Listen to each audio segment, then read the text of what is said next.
Hi everyone, this is Owen from Storyboard That, and I want to answer a frequently asked question we get about the Storyboard Creator, which is how can I get my character here that I just spent a lot of time customizing to look exactly as I want it to into my next scene here?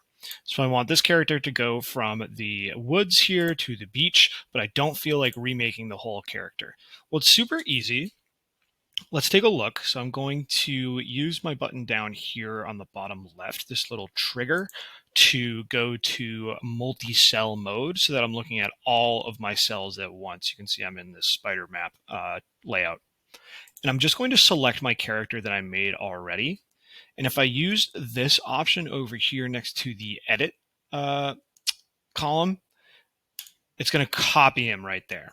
So it's that little copy icon right there is going to copy my character. And then all I need to do is drag him into my beach scene right here, and then he's in the scene. So if I go back to single cell mode with that same button, you're going to see that this character is now in the scene. And we can edit him to change him if we want. So maybe we actually want him facing the front, and maybe we want him to be upset. Maybe he doesn't like the beach. So we can go ahead and update that pose right there.